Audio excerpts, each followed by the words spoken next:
Rekkere makerani kerani tatla sortelgi düşlerine attu. Aruzda kare sakın ya kare sakınlar görüm kare hazır ama kare kartını potamanı kız Leomart potamanı til yükü çire. Yani ons aşağı yukarı Türkiye'desin asme. Na çire na asma gagay. Buratını kışı gel. Yani var. Yok yapmayın. Aslında çeliği, aslında ne? Bir de özellikle biraz böyle çetin. Yani hadi may, hadi gavura, hadi idare zazonla, hadi yok as müzesketini gerek aleyhe mal dobo, ona verene çiğ dobo, efendim şeyim, tabi estin, rumuz konus terdo, puku, ben hani o estuna, yani hadi veşira, zor çetin koyki, zor çetin as. Şimdi Karaş aşama yılın dikkat tören ayları dedik. Aralıkta Gahan 15 Ocak 15 Şubat arası Zilay yani Çelal Asmet Sediya. Mart'ta Kara Çarşamba Fotomander Neo Marti 9 Mart yani 9 Mart Neo Mart'ın diğer adı ve Çilek etkinlikleri törenleri yapılır. Ve tedbirler alır. Bu ayların ortak temennisi rızık isteme, cari mübak bileme. Zor aylardır. Yarımda bekliyorsun. Aynı zamanda zıp temenninde bulunuyor. Evet. Kara çarşambanın anlamlı özelliği eski yılın Rumi takvimine göre yılın son çarşambası olması ve uğursuzluğu temsil etmesi. Yani bir sürü çarşambalar var. Hatta pek çok hayırlı çarşamba. Mesela İran'da ve Azerbaycan'da ben Nevruz kutlamaları falan yapıldığında Nevruz kutlamalarından önce 6 tane şey var. 6 tane çarşamba var. 2 tanesi yalankı perşembe diyorlar. 4 tanesi de hıyr. Ateş çarşambası, yel çarşambası yani hava çarşambası, toprak çarşambası, bir de ne var? Su. Su çarşambası var ve bunlar her biri kendi başına ritüel. Her çarşambanın kendi ritüeli var. Her çarşambanın kendisine özgü yalgınları var, kuvvetleri var. İran ve Şii'yle. Bizde ise sadece bir çarşamba kara çarşambadır. O adının üzerinde kare, yüzü kara olan bir çarşamba. İranca göre özellikle ana batma çamaşır yıkıyormuş. Büyük bir kara kazanda çamaşır yıkıyormuş ama Kerbala'da 72 tane yani kendi soyundan insanın öldürmesi dediğinde haber gelince o kara kazan olduğu gibi suyun üzerine deviriyor ve elini koyup o kara kazanla burası gibi. Onun için uğursuz derler. O gün işte Hazreti Hüseyin'in ölüm gündür derler. Efendime söyleyeyim. O gün çamaşır yıkanmaz. Banyo yapılmaz. Eğer hayırlı bir iş girmek istiyorsan o günü ertelersin. O gün yapamazsın. Ve aynı zamanda bir yolculuk varsa o gün yola da çıkamazsın. Böyle bir kara yanı var. Şimdi bu kara uğursuz olan perşembeyi uğurlu hale getirmek için ne yapıyorlar? Irmak kuyuyla gidiyorlar değil mi? Oraya gidiyorlar. Dualar ediyorlar. O günün uğursuzluğunun gitmesi için temennilerde bulunurlar. Götürüyorlar, hayvanlara serpiyorlar. Neomart'ta olduğu gibi rızık yani evin stok eşyalarına, stoklar, yiyecek hayvanlara, insanlara sağlık ve bereket getirmesi için. Evet. Şimdi çamaşır yıkanmaz, banyo edilmez. Uğursuzluktan azade olmak için çift tarafından kuşburnu temleri yapılır. Kuşburnu temlerinden evin her ferdi geçer. Dolayısıyla bir nevi ne yapar? Arınır yani. Evet, o yılın uğursuzluklarından, hastalıklarından, tehlikelerinden bir arınma ritüeli yapılır. Aynı zamanda kendi hayvanlarının ve zarar gelmeden bir kurt ağzı bağlama ritüeli yapılır. Yani peki vergi reddeder olma. Bunu da genellikle pirler yapıyor ama pir yoksa da köyün içerisinde nurani bir aksakallı da yapabilir. Yoksa köyün bir aksakallısı da bunu yapar. Evet. Oruç tutulur. Kurban kesenden mecbur değil. Niyazsız dağıtılır ve çıra yakılır. Dervişlerce beyaz kırmızı ip üzerinden dua edilir uğursuzluğun def edilmesi için. Bu şurada 66 senesinde 69'da da burada ilkokulda orta birde amcam birde okurken Cengiz'in hallettiği biz onlar Kara Çarşamba'da Kotamal'da şeye gider. Burada şey vardı ya. Gorosatu. Evet, Gorosatu vardı. Tabi oraya giderler. En yakın yer orasıydı. Gora Hızır'dı orası. O Gora Hızır, Hızır ve Mılanlı Devşin, Devşin'imiz de Hızır'ın birbirine ikrar verdikleri bir göl. Eskide orada bir kaya var köyün içerisinde. Şimdi bir baraj olunca orası, o kaya doğakta kaldı. Kimileri karşı tarafta Niyaz'la karşı tarafa giderlerdi. Esas oraya. Kimileri de ortada su çok olmadığı için bu tarafa gider. Ama bu tarafta Kureşam dervişler vardı. Dervişler. Onlar orada Cuma, yani Perşembe akşamı derviş cemi yaparlar. Derviş cemi diyorsun kısa bir cemi diyor. Pür cemleri gibi değildir. Ne yaparsın? Vesafet kürde giyiyorsun. Ateşe giriyorsun falan. Koyuyorsun. Böyle şeyler ben 60-69'da tanık oldum. Aynı zamanda orası bir şeydi, yani orası bir ikrar ve kıyı verme yeriydi. İkrar verme yeriydi, sır verme. Mesela benim birisine ben ikrar veriyordum. Hadi şimdi burada Hızır, bununla Üska ikrar cümle. Buradakiler oraya gidiyorlardı. Orada ne yapıyor? Su, kılgamın temizle sayıyor. Şimdiki gibi değil. O bir tane avuç alıp onun ağzına veriyor. O da bir avuç da alıp öbürünün ağzına veriyor. Kurdan etkiye çünkü temeri yani. Yok, esen olur.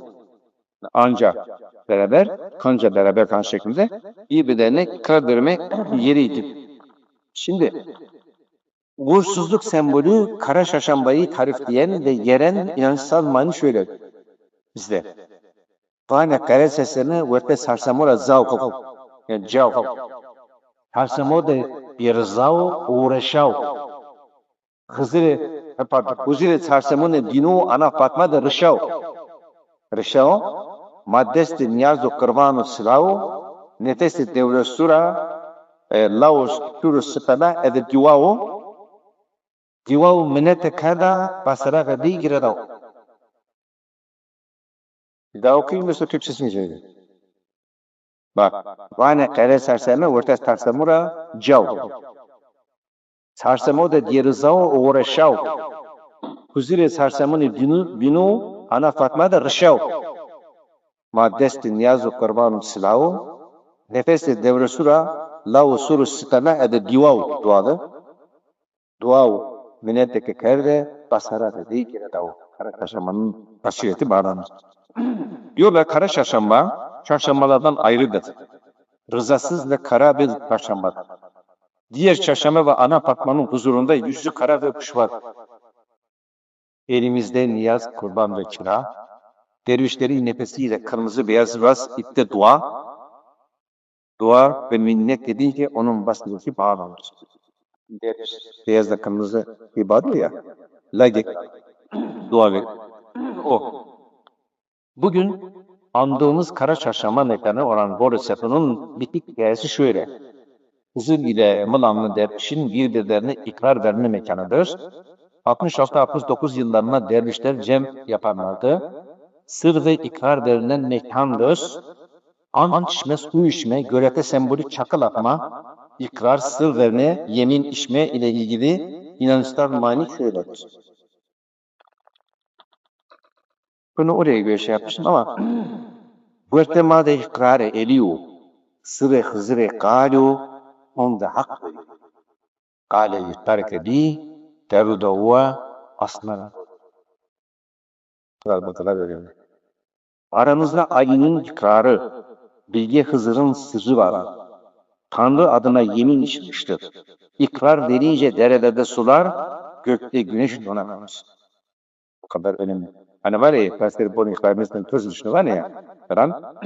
Bu oraya için, Gorçak'a ilişkin yani orada ikrar ve sır ver. Sır veriyorsun, o hikaye edilemeyecek ve ikrar edilemeyecek. Önemli.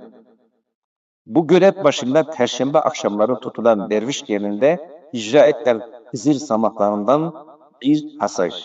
Bunu okuyan kim biliyor musun? Abdullah'dan. Kuresiz bir pas verdi, pas. Devresi pas verdi. Modern çaybin mankrib.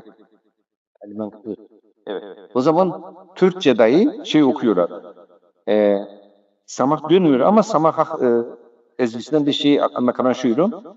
Ceme Hızır de Serko Pevraz Sama şeri bu ana duaz. Gulvan bide eve niyaz. Ezheti dilahiri bive avaz. Ya Hızır de ve avaz.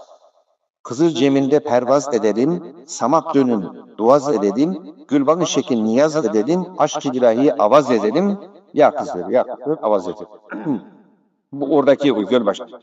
Mart ayı etkinlikleri genellikle su ve kara ile ilişkilidir. Örneğin 9 Rumi Mart yani 21 Mart miladi, evet 9 Mart oral sistemidir.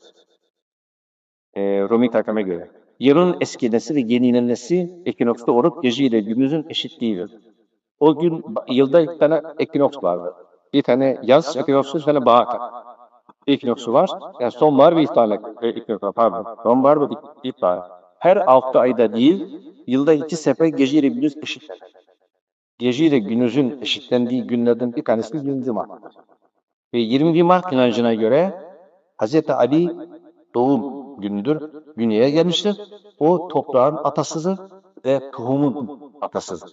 O gün gece ile gündüz eşittir. Güneş gece ve gündüzün üzerine eşit oranda doğar. Evet, ikinoz.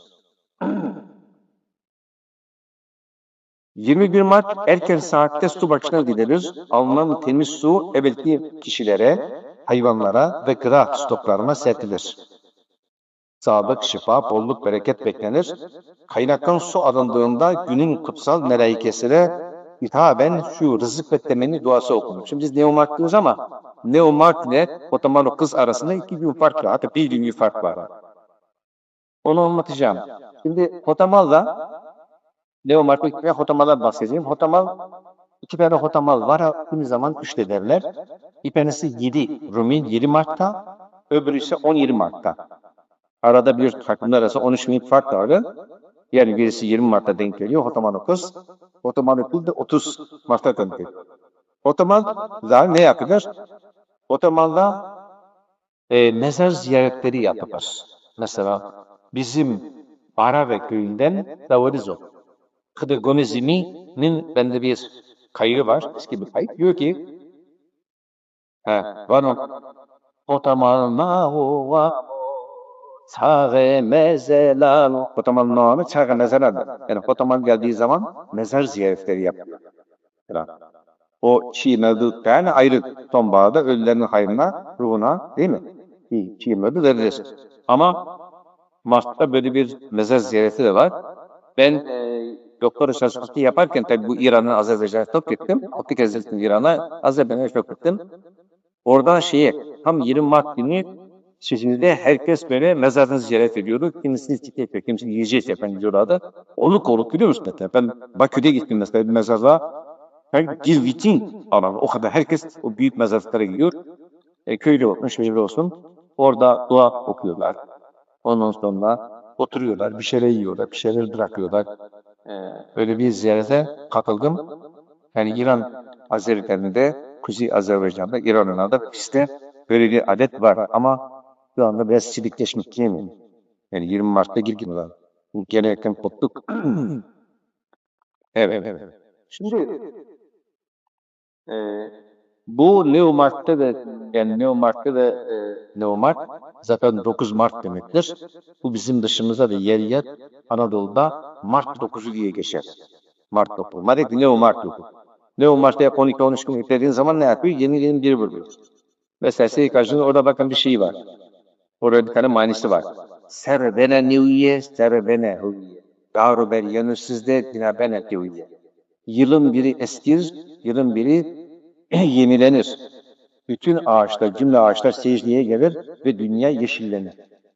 Bu o güne ilişkin, yani 21 Mart'a ilişkin bir şeydir. Yine aynı şey daha var. Neomatide zumustu dierenora, vusar cerenora, dayvetur peril.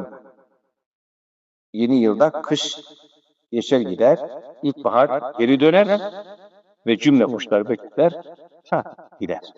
Böyle bir manimiz de var. Biz diyorduk, nenemle beraber bu kutu deniz yeşil finalde var, onu ziyaret ediyorduk. Orası bizim köyümüzün arası. Bergabay var. İşte Gora Hızır o. Yani Gora Hızır aslında millet oradan niyaziyat bir şey yapıyor aslında. Orasını etti sol tarafta kalıyor. Çünkü gelip böyle kaşa vurulan gölet oluşuyor ya. Falan. İşte Gora Hızır o. Bergabay var. Bir de kare saçın madde ne o var da şey nuska. Nuska gönle madde.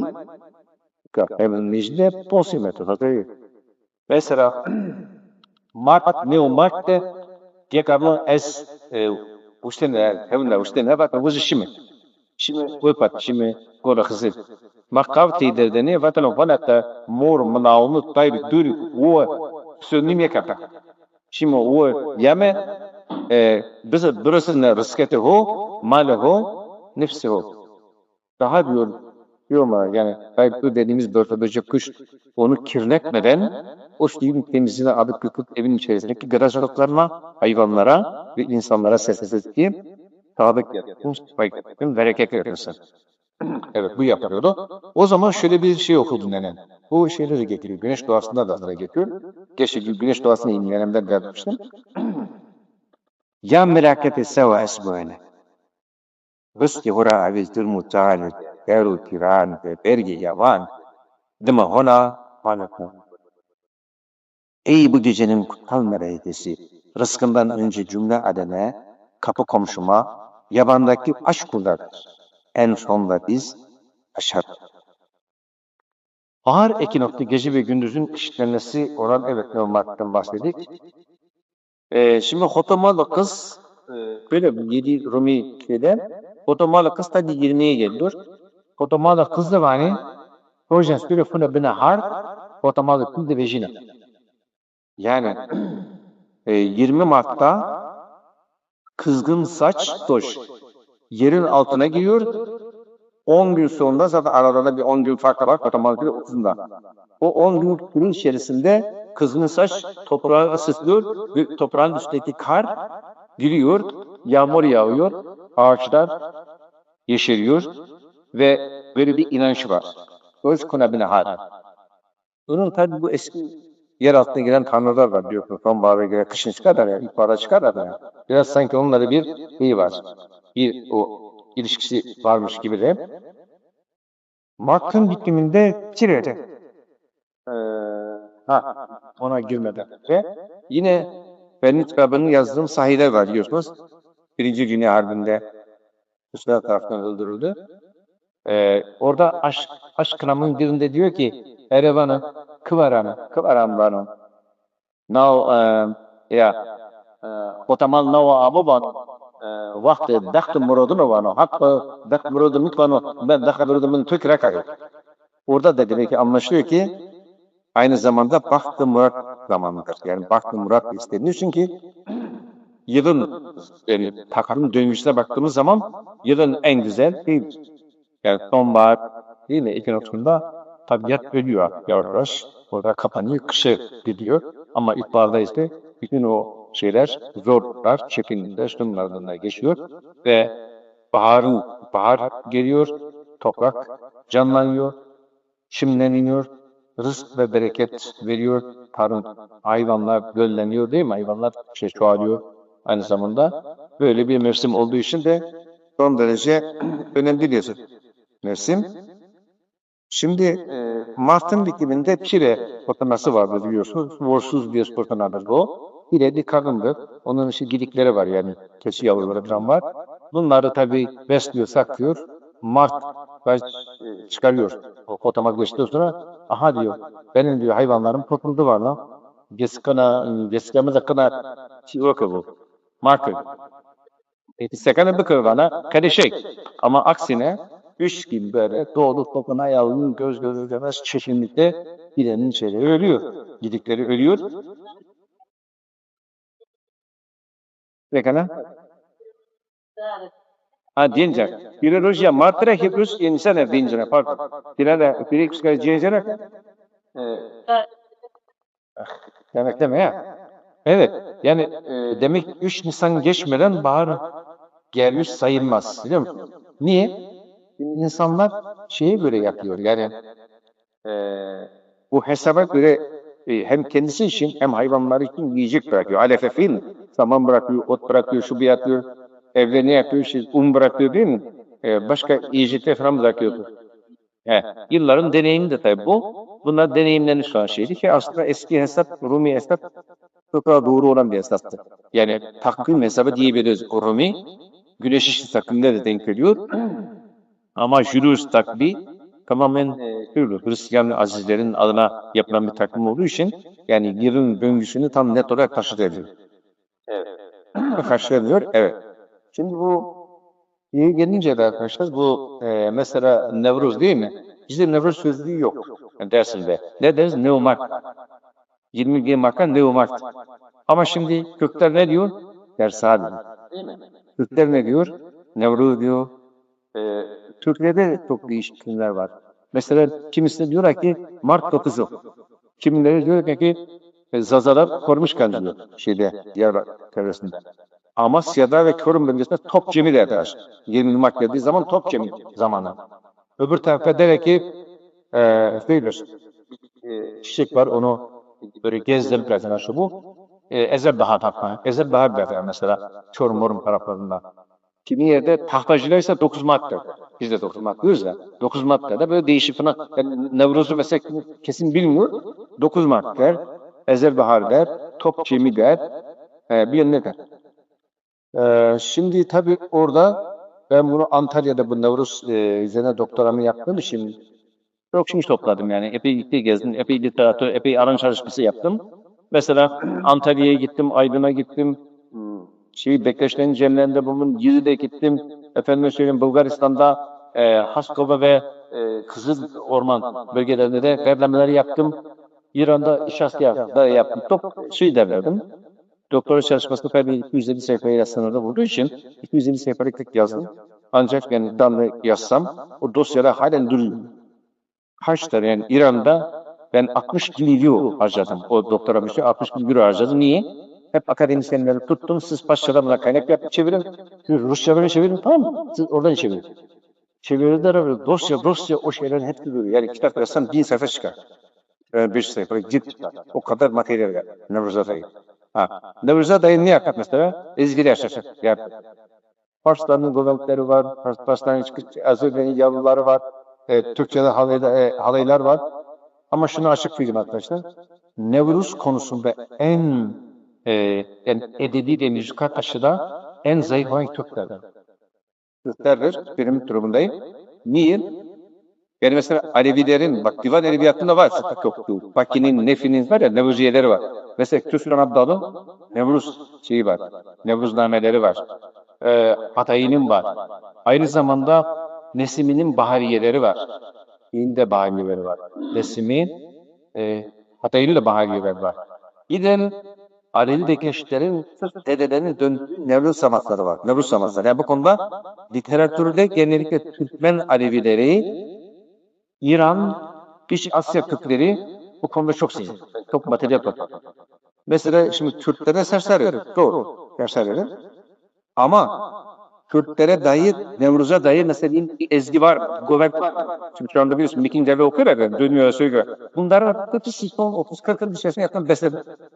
37 tane denedim. 37 tane. Irak'a kadar, İran'dan, buradan bulamadım. Yani ben denk gelemedim. Hepsi, dedim ya, son 30-40, bilemedin 50 yıl içerisinde yapılan bestelerdir. Nevruz'u bildiğin hepsi Gobent'e. Maalesef böyle bir şey değil. Kesap var.